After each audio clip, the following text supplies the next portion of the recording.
No one is more beautiful, no one is more valuable, no one is more significant or weighty, no one is more satisfying than God. And when the beauty and the value and the weight and the satisfying nature of God radiates out for our perception and our discernment, we call it the glory of God. And that's, whoa.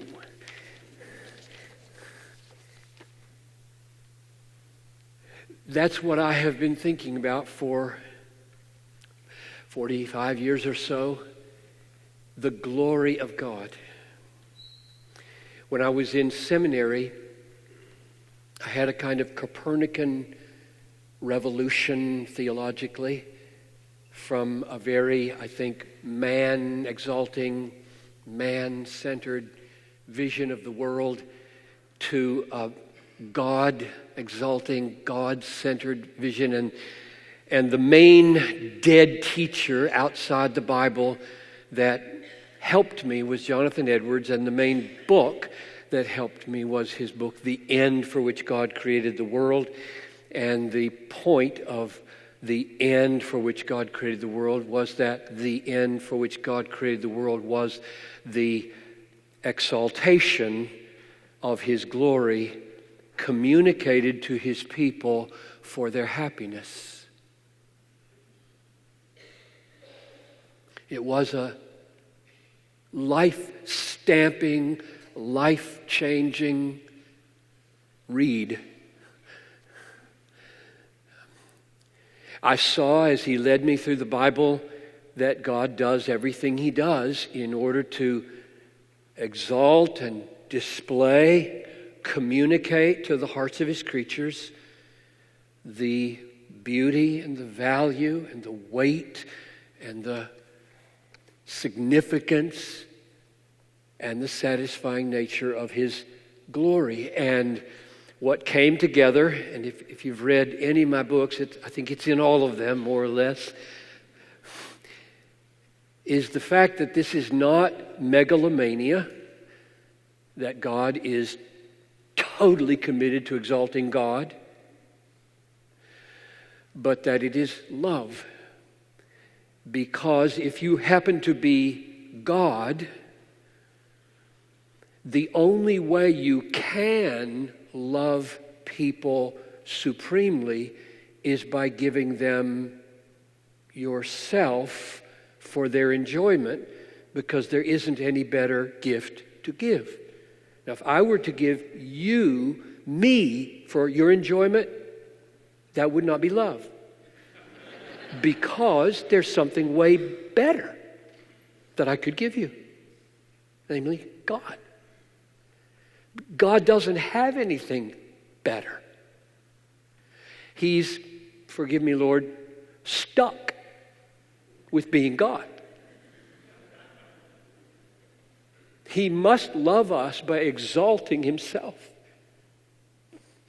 and then offering Himself to us for the satisfaction of our souls, because He made us that way. All of our other pleasures in life are echoes of that pleasure. If we only knew what we're made for. So, it's a glorious thing to discover that God is totally committed to exalting God, and that that's really good news for sinners through Jesus, who paid all my debts so that I could have God. Not as an incineration of me and my sin, but as a father and a shepherd and a king, displaying all of His excellencies to me for my delight forever. Now, in the last 2 years, for whatever reason God led me this way, I'm happy with it. 69 last year, I'm 70 now. For the last 2 years, He has led me to focus almost all of my energies on thinking about the Bible, His Word. Because I was saying to Greg as we were sitting, it was in the airport we were talking about this. I said, my life is really strange. I just spend all of my time looking at a book, and then I go tell people what I saw, and then I go look at the book some more. And then people come and ask me questions, and I go look at the book and say what I saw in the book. I mean, think about it. What a strange life. If you took the book out of the equation, what would I do? I'd have to come up with ideas and fancy thoughts and clever turns of phrase. And we have a book from God. Or do we? That's the question. So last year, Desiring God gave me an 8-week, I think it was 6 weeks last year, and they said, go away and write a book about how to read the Bible, because you're doing these look at the book things online, and write a book about how you do that. And I went and I wrote the wrong book. Because the way my mind is wired, as I began to think about, okay, I've got to help people understand how to read the book. And the voice just kept coming up. How do they know it's true? How do they know it's true? Why would they give so much energy to it? Why would you devote the last season of your life to thinking about a book, for goodness sakes? Think about something else. Why would you do that? Why would you go around the world asking people to stake their life on a message of this book? And I just had to deal with that. So that's what I wrote A Peculiar Glory about. And that's what I want to talk about here in this message for the few minutes we have together. So here's a little background to that. When I was in seminary, about age 22, I grew up believing the Bible. I mean, if you were to ask me at age 18 or ask me now, why did you first believe the Bible? An honest answer is, my mom and dad told me it was true. That's why a kid believes the Bible when he's 6 or 4 or 8. And that's right. Kids ought to believe what their parents tell them is true, which is why parenting is such a weighty responsibility. That won't cut it at 16, 26, 36. It's got to grow. You got to make it your own, and there better be some good reasons. So, along about 22, I'm listening to apologetic arguments, and I'm thinking, that's helpful. Argument for the resurrection, argument that Jesus really rose, argument that he therefore tells the truth, argument that he believes the Old Testament, argument that he prepared for the new. We got foundations, historical foundations. And to this day, I do not belittle that apologetic labor. Praise God for people who give their effort to write those books and answer those questions and provide as much historical foundation for our believing the truth of the Bible as is possible. But here was the problem for just the way I am, and everything I write is kind of, everybody does what they do because of who they are and who God's making us. So I would go out of those lectures thinking, oh, that was helpful. I feel so good. I could take the world with this confidence I have. And about a week later, I'm trying to reconstruct the argument I heard in class. Okay, I had 5 steps in the argument. And this was number 1. Number 2, I can't remember number 3. I can't remember the third step in the argument. Now, what if I was in a conversation right now with a really smart unbeliever? And he was pushing me, and I'm trying to give him all the solid basis that I heard in class, and I can't remember the third step in the argument.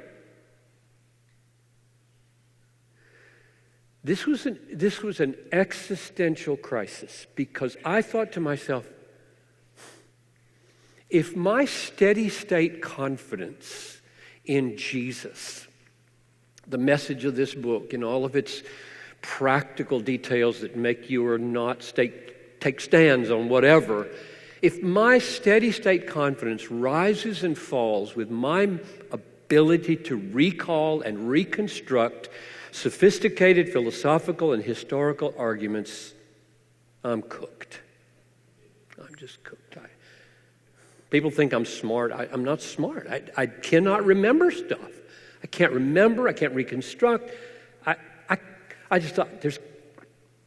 And then it hit me, well, forget about Piper. What about the villager in Nigeria who's pre-literate? And he hears the gospel. And somebody tells him enough of the story. He believes. Can a pre-literate villager in Nigeria have a sufficient confidence so that he can die for this message and not be a fool as he dies? Which means there's enough warrant, there's enough foundation, there's enough ground and reason under his confidence. He's not an idiot to lay down his life for what he just heard a few months ago. And my answer is, if there's not, I'm done with Christianity. Because as I read the book, this Christianity spreads to all cultures, all peoples, of all times, and everybody is responsible to believe it and die for it. He who would come after me, let him take up his cross and deny himself and follow me. If you don't, you're not a believer and you're going to hell. That is an unbelievable expectation put upon an average human being everywhere in the world when they hear this word coming out of this book. You would say, Lord, how in the world can you put such an expectation for that kind of sacrifice on a human being? What's the foundation of it? So for me, it's not mainly about providing the new atheists arguments for why they should believe that are philosophically, historically compelling to them. That's not my main agenda. I'm so thankful for people that engage and write those books. I'm thinking about thousands of people groups all over the world in different cultures, in different ages of history, and all of them accountable to God. And they need to hear the gospel. And when they hear the gospel, God has evidently made it possible for them to know the message is true. And I can die for it without being a fool. And I want to know, how do they know? That's what this book is about. And then existentially, if they could know, I could perhaps know. And maybe there's a kind of knowing that the book is true that wouldn't be dependent on a quick reconstruction of an argument, parts of which I might forget in the moment when I'm called upon to die. You can't do it. I mean, when they're stacking the wood around your feet, your mind isn't working that way. It isn't. It's got to work another way. The depth and confidence to die for Jesus has to come from another source than remembered arguments. That's pretty heavy for me, and that's what I want to talk about. So that's the most urgent question, not just the atheists, but me and missions and my children or your children. Can a 6-year-old know the Bible is true? Can an 8-year-old know the Bible is true? With a knowledge that is unshakable and well-grounded with the capacities that an 8-year-old has. That's the kind of question I'm exercised by. So it's really, really relevant to me. And I want to try to give you a taste of the book is 300 pages long, so we got 30 minutes here, and I can't do all of it, but let me show you how I got where I got. I said Edwards was helpful. Let me quote to you why he was so helpful in this regard in particular. Jonathan Edwards was a pastor in the 18th century, 1703 to 1758. You can hear he died young. Goodness, I've lived already 15, 16 years longer than him. Wow, what he accomplished. He got fired from his church. And you don't need to go into that. You can read his biography. There are really good biographies of Edwards. The last 8 years of his life, he ministered in a small frontier town among Native Americans called Stockbridge, and the Indians were the Housatonic tribe. And here this world-class theologian, who probably was the smartest theologian America has ever produced, ministering to non-literate Native Americans the gospel. And he needed to know, how do they know? Just like I needed to know. And I'm going to read you what he wrote. Miserable is the condition of the Housatonic Indians and others who have lately manifested a desire to be instructed in Christianity, if they can come at no evidence of the truth of Christianity sufficient to induce them to sell all for Christ in any other way but this, the path of historical reasoning. Now that's a long, complicated sentence. Let me restate it. How miserable are the Indians if the only path that they have to certainty is the path of historical reasoning. They don't even know there's another world outside of America, let alone 2,000 years of history, let alone Jesus, let alone the Roman Empire. They don't know anything except what you can share with them in a few months. Keep reading. This is still a quote. Thus, a soul may have a kind of intuitive knowledge of divinity, of the things exhibited in the gospel. Not that he judges the doctrines of the gospel to be from God without any argument or deduction at all, but it is without any long chain of arguments. The argument is but one, and the evidence direct. The mind ascends to the truth of the gospel, but by one step, that is its divine glory. All John Piper does is try to update Jonathan Edwards. This is all I do with my life, pretty much. Now, I'm happy to be so, very happy to be dependent on such a... One last paragraph. Unless men may come to a reasonable, solid persuasion and conviction of the truth of the gospel by the internal evidences of it, namely by a sight of its glory, 'tis impossible that those who are illiterate and unacquainted with history should have any thorough and effectual conviction of it at all. I think that's right. So what is that? What does he mean by internal evidences and sight of its glory? What in the world is that?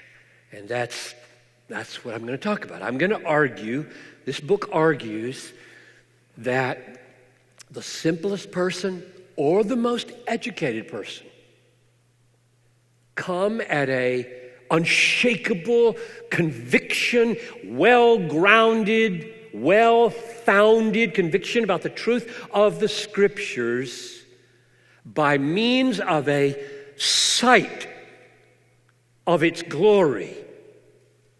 And when I say sight, I don't mean sight with these eyes. or these ears, though they are essential, you have to hear the message or read it. But many people read it and hear it and see nothing glorious. But rather a sight with the Ephesians 1:18, eyes of the heart. I didn't make that phrase up. That's Paul's phrase. Eyes of the heart. Probably drawn out from Jesus when he said to the Pharisees, seeing you do not see. Like, whoa. Seeing you do not see. You see and don't see. You hear and don't hear. And you're responsible to do the second seeing, and you're responsible to do the second hearing. And if you don't do it, you're culpable. You're guilty. What is it? What is seeing that's not with the eyes? What is hearing that's not with the ears? That's what Edwards is arguing is the foundation. Like if anybody in this room were to say, do you believe John Piper standing up there preaching? And you'd say yes, and they'd say, why? Reasons. You probably wouldn't say, I got a thing in the mail that said he was going to be there. It was going to be Friday night. Premise number 2, it is Friday night. Premise number 3, it's in the very place where they said he was going to be. 4, it must be him. And I must be here. You don't do that. You say, there he is. He's there. And he's saying that physical argument right there of light coming into your eyeball that's got Piper shape, that same thing happens spiritually. That's what he's arguing. And I'm going to try to show you from the Bible, that's the way the Bible wants you to think about the foundations of your certainty. Now, I'm very aware as I do this that I'm going to use some language and describe some things that for some of you, maybe many of you, will be new ways of talking, which can make you nervous. Because if I say, this must happen to you, or you're not saved, or you can't know the Bible, you sit there saying, I don't even know what he's talking about. I've never used that language in my life. I just want to give you a little relief here, because when a baby is born, he's really born.